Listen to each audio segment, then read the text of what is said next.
Olúwa wa àní ríbi nínú ìjọ wa,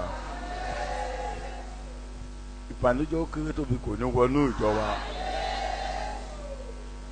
Nígbà tí ènìyàn tó lóyún oṣù mẹ́sàn-án tán retí wípé ó máa tó bímọ, ó máa tó bímọ, ó máa tó bímọ, tó wá bímọ náà tọmọ yẹn ò sí,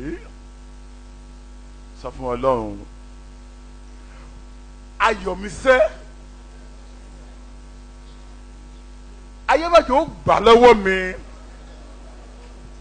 ohun tí mo ti yín tó ti ń dùn mí nínú, ìbànújẹ́ bàjẹ́ ó wọnú ẹ̀ fún mi, yá sọ ọ́ di àdúrà.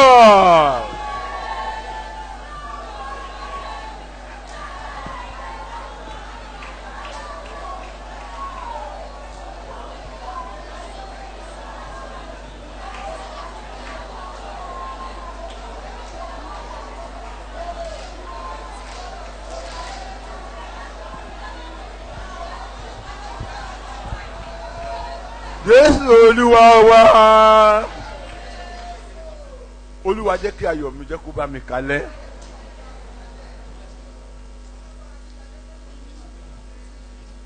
Èèyàn ló lówó láàárọ̀, ó lówó lọ́sàn-án, nígbà tó tọ́ kó wá fẹ̀yìntì kó máa náwó, owó lọ́mọ lọ́wọ́, gbogbo nǹkan tó ní ó gbé tà. Sọ fún Ọlọ́run, èèyàn màlúù máa bímọ tọmọ máa tọ́jú ẹ̀ lọ́jọ́ alẹ́. Sọ fún Ọlọ́run, ayọ̀ mi jẹ́ kó bá mi kalẹ̀, má jẹ́ ká yóò gbayọ̀ lọ́wọ́ mi lọ́nà, gbogbo ayọ̀ tó ti fi dá mi lọ́lá nínú ayé mi, má jẹ́ ká yóò bàjẹ́ mọ́ mi lọ́wọ́ lọ́jọ́ alẹ́ mi. Ó yá sọ ọ́ di àdúrà.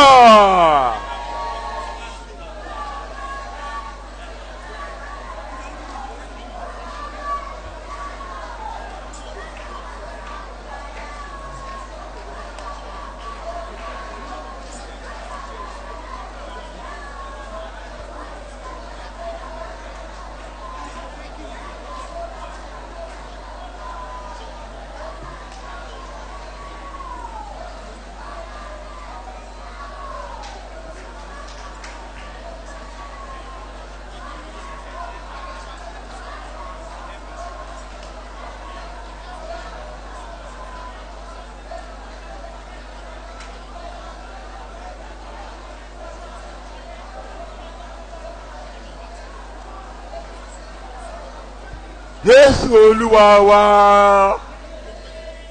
ẹ jẹ́ ká sọ fún Ọlọ́run lẹ́ẹ̀kan sí i ní àkótán, ayọ̀ tó ti fún mi Ọlọ́run, jẹ́ kó jẹ́ òpó àti ìfẹ̀yìntì fún mi lọ́jọ́ alẹ́ mi. Ó yá sọ ọ́ di àdúrà.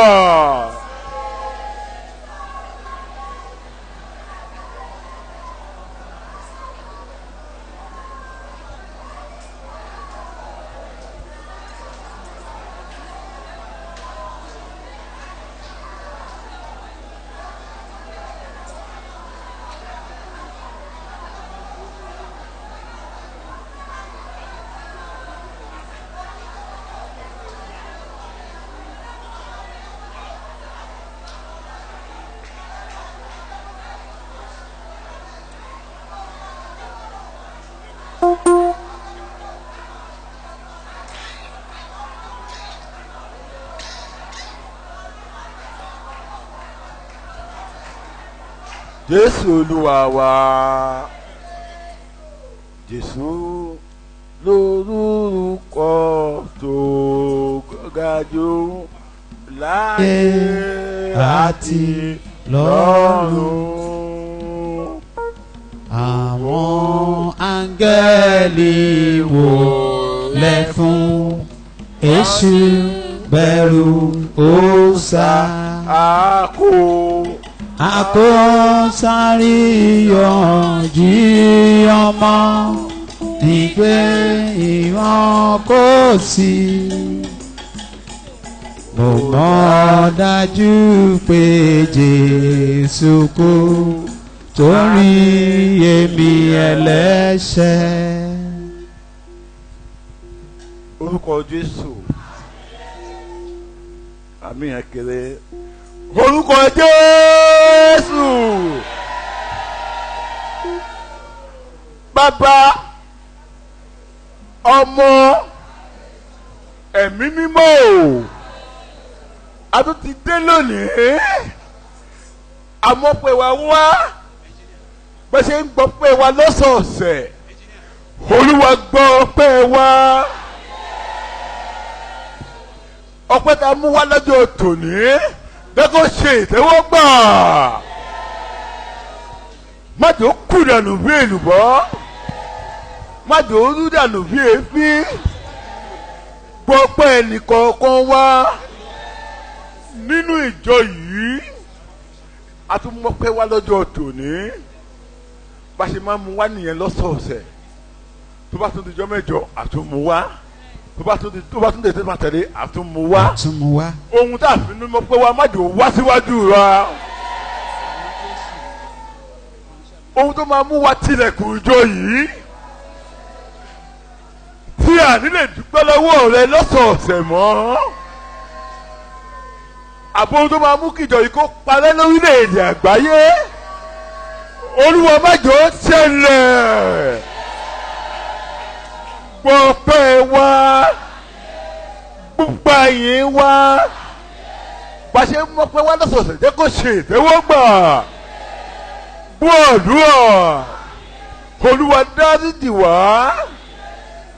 Ẹ̀ṣẹ̀ tá ti dá. Èyí tí a mọ̀ àti èyí tí a kò mọ̀. Èyí tó sún wa dá. Èyí tí a sún ènìyàn dá. Èyí tí a dá ní kọ̀rọ̀. Èyí tí a dá ní gbangba. Ní orúkọ Jésù dáríjì wá. Àmín Jésù. Ẹ̀ṣẹ̀ má jò ó gbáre wá. Àmín. Ẹ̀ṣẹ̀ má jò ó dènà àdúrà wá. Àmín Jésù. Ẹ̀ṣẹ̀ má jò ó mẹ̀mí wá lọ lójijì. Àmín Jésù. Ẹ̀ṣẹ̀ ìbábá. Ẹ̀ṣẹ̀ ìkọ̀kọ̀. Èyí tẹ̀yẹ Ọlọ́run tẹ́tí kọ sílẹ̀ fún wa. Pípẹ́ ṣẹlẹ̀ léyìí. Olúwa dáríjì wá lọ́jọ́ tòní. Àmín Jésù. Ẹ̀ṣẹ̀ ló máa ń gba ire lọ́wọ́ ènìyàn. Ẹ̀ṣẹ̀ ló jẹ́ kó pọ̀lọpọ̀ ènìyàn wà bó ṣe wà lọ́jọ́ tòní. Ẹ̀ṣẹ̀ ni kò jẹ́ kí ènìyàn kó ní lọ síwájú. Ẹ̀ṣẹ̀ ló ń fàyàn láṣọ sẹ́yìn. Ẹ̀ṣẹ̀ ló ń gbẹ ẹ̀mí èèyàn lọ lójijì. Ẹ̀ṣẹ̀ ó máa ń gbayò ènìyàn ní. Ẹ̀ṣẹ̀ ó máa ń gba ire èèyàn ní. Ní orúkọ Jésù dáríjì wá. Àmín Jésù. Ẹ̀ṣẹ̀ má jẹ́ ó gbáre ọwọ́ wa. Àmín Jésù. Bí a ti ṣe jẹ́wọ́ ẹ̀ṣẹ̀ wa lọ́jọ́ tòní má jẹ́ a tún dẹ́ṣẹ̀ mọ́. Àmín Jésù. Gbọ́ Olúwa. Àmín. Fi àṣẹ sí yà wá sí mímọ́ yàrá àtọkàn wá sí mímọ́ ní orúkọ Jésù a ti tọrọ fún àìbò rẹ Olúwa dáàbò rẹ bò wá. Àmín Jésù. Ìkórè wa tó ń bọ̀ má jẹ́ ẹnìkan kan ṣàwátì. Má jẹ́ adé bíbá ìtàn ká bẹ̀rẹ̀ sí ní sọkún ẹnì kọ̀ọ̀kan wá. Gbọ́ Olúwa fi àṣẹ sí wà pẹ̀lú Ọlọ́run ayọ̀ tẹ́tí fi fún wa má jẹ́ ó dìbàjẹ́. Ìdìbàjẹ́ má jẹ́ ó wọnú ayọ̀ wa. Ó ti ń rí jẹ kò rí jẹ mọ́ má ṣe é nípìn tiwa. Ó ti lówó rí kò lówó mọ́ má ṣe é nípìn tiwa. Ó ti lọ́lá kò lọ́lá mọ́ má ṣe é nípìn tiwa. Àgùn alẹ́ ní orúkọ Jésù bá wí nínú ìjọ yìí. Olúwa má jẹ́ ìyàgàn alẹ́. Gbọ́ Olúwa fi àṣẹ sí kí a lè máa dúpẹ́ kí a lè máa yìn ọ́. A ó máa fògo fórúkọ yìí ni ìjọ yìí dọwọ́ yìí Olúwa má jẹ́ ó túká má jẹ́ ó dahoro. Ní orúkọ Jésù Kristi ti Násárẹ́tì ẹni tẹ́ gbìjọ náà lé lọ́wọ́ ẹni tó tukọ̀ rẹ̀ ọ̀pá tó fi ń tún náà má jẹ́ yóò gbà lọ́wọ́ ẹ̀.